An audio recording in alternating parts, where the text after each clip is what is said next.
نحمده ونصلي على رسوله الكريم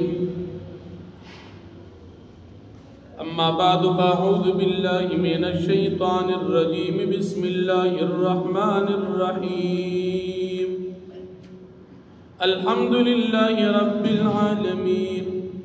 صدق الله العظيم سورة فاتحة قرآن کریم اولنی سورت دی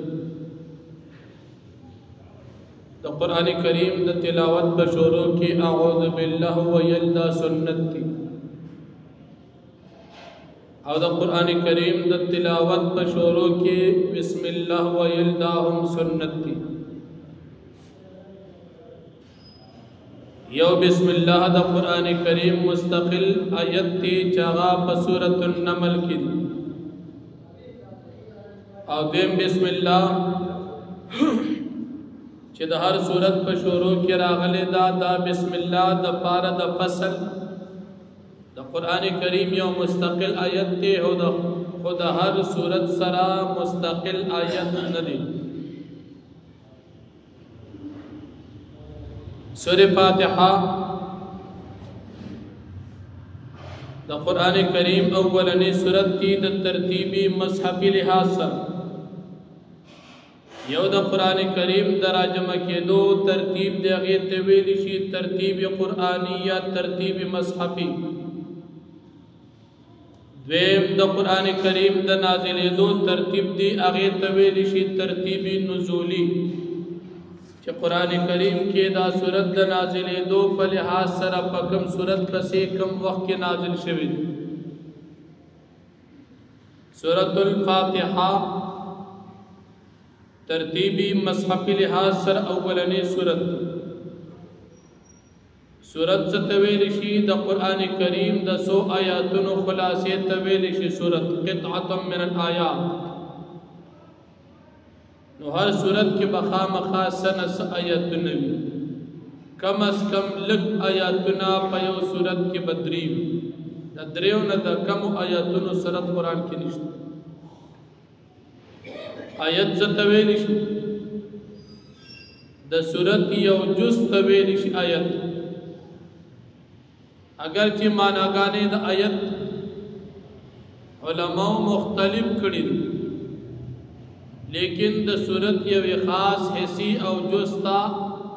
آیت طویل شی بعض آیاتنا وارنوی بعض آیاتنا الوی قرآن کریم کی لوی آیت پا سورت بقرہ کی او وار آیاتنا دا یو حرف پورے ہمشتا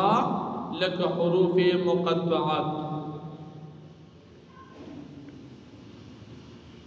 سورت فاتحہ دا سورت شروع کی دا سورت معنی او بیا دا سورت پا شروع کی دا آیت معنی سورت فاتحہ دا قرآن کریم دا ترتیبی مصحفی لحاظ سر اولنی سورت تی نازل دو پا لحاظ سر دا پنزم نازل شوی دا دین اولان دی سلور سورتنا مخ کے نازل شوی دی پنزم سورت دا سورت فاتحہ دی او دا مکی سورت کی دا نبی علیہ السلام دا حجرتنا مخ کے نازل شوی دی پا دی سورت کی او آیاتنا دی پدی صورت کی یو رکوع دا سورت فاتحہ کی رکوع یو دا پدی صورت فاتحہ کی دا کلمات تعداد اویش دی ایک اویش کلمین او دا حروف تعداد پدی صورت کی یو سلسلویخ دی سورت فاتحہ کی حروف یو سلسلویخ دی سورت فاتحہ کی دا زبرون تعداد اتدیرش دی زبر زبر دا زیرون تعداد پا سورت فاتحہ کی شپگش دی دا پیشون تعداد پا سورت فاتحہ کی شپگ دی پا سورت فاتحہ کی ولال زبر سلور دی او وڑندی غالوندی ستاسو پا جبا کی پا سورت فاتحہ کی اویش دی چکم تا جزم ویلی سکون او په سورۃ فاتحه کې شدنا یولس دي او د مدونو تعداد په سورۃ فاتحه کې صرف یو دی. دا د سورۃ فاتحه مختصر خلاصه د حروف په لحاظ سره وغیرہ. د سورۃ فاتحه علما ډیر نمونه ذکر کړي. اولنی نوم د سورۃ فاتحه فاتحه الكتاب د قران کریم شروع د دې نشوي ده. د فاتحه په معنا د شروع سره. دیم نوم د سورۃ فاتحه ام الكتاب یا ام القرآن. نبی کریم صلی الله علیه وسلم دی سورۃ فاتحه ته ام الكتاب او ام القرآن نوم ورکړي. دریم نوم د سورۃ فاتحه السبع المثانی هغه سورۃ او آیاتونه چې بار بار لوستل شي. نو په قران کریم کې دا واحد سورۃ چې ډیر لوستل شي.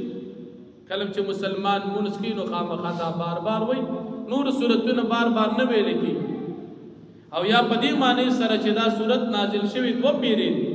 یو پیره په مکی زندگی کې نازل شوی دی او بل پیره په مدنی زندگی کې. د دې وجنا دی سورۃ تا سورۃ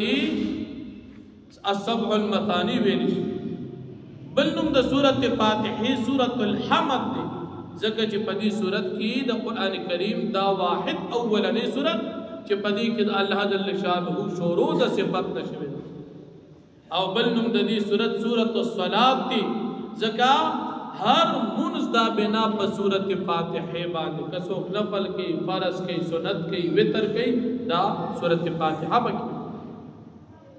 بل نوم د سورۃ فاتحه سورۃ الشفاء او سورۃ شافیه دی ځکه دا سورۃ د شفا سورۃ دی. او حدیث د بخاری شریف نبی کریم صلی الله علیه وسلم صحابه کرامو په یو سړي باندې دم واچو الله رب العالمین هغه سړي له شفا ورکا او هغه ته په شکرانه کې سلويخ ګډه چيله بوتلي شفا والا سورۃ الحمدلله. او بل نوم د دې سورۃ سورۃ الکافیہ سورۃ المنجیہ سورۃ الکنز سورۃ الاساس. دا مختلف نمونه علماء تقریبا د سورۃ فاتحه شل نمونه ذکر کړي. مختصرا خلاصه د سورۃ فاتحه علما چې کوم ذکر کړي دا اغا علامہ خیر محمد جالندری رحمت الله علیه د سورۃ فاتحه خلاصه مختصرا ذکر کړي دا اغا وی په سورۃ فاتحه کې درې خبرې دي. یو د الله جل شانه لوی بیان الحمد نشورو تر د مالک یوم الدین پوری داد الله لوی دا. الحمدللہ رب العالمین الرحمن الرحیم مالک یوم الدین داد الله د لوی اقرار او اظهار. او دیم په سورۃ فاتحه کې د مالک یوم الدین نبات د بندا خپل ډیوټي او ذمہ داری او د بندا محتاجی ذکر دا. اغب ایاک نعبد و ایاک نستعین کی ذکر دا چې الله زمون بندگی او زمون کار د دنیا هغه سری هغه زمون ستا بندگی مقصود دی. نو پدې کې بندا د خپل عجز د خپل خدمت د خپل ذمہ داری اظهار چې زمون بندگی په دنیا کې دا زمون جون دی. زکا عبادت ویل شي نهایت التذلل انتها د عاجز دا عبادت دی. او په سورۃ فاتحه کې هغه ذکر دا ایاک نعبد و ایاک نستعین. او دریم مضمون په سورۃ فاتحه کې د خپل غرض او مقصود داغي دعا د نیکانو خلقو ملګرتیا او د بدانو نا نجات او پناه ذکر دا هغه اهدنا الصراط المستقیم نبات وللضالین پوری. ستا مقصد د زندگی عبادت غواړې سو د الله نه هدایت د چا په مرګتیا کې د نیکانو خلقو په مرګتیا کې او د چا نزان بچ کې بدان خلق چغا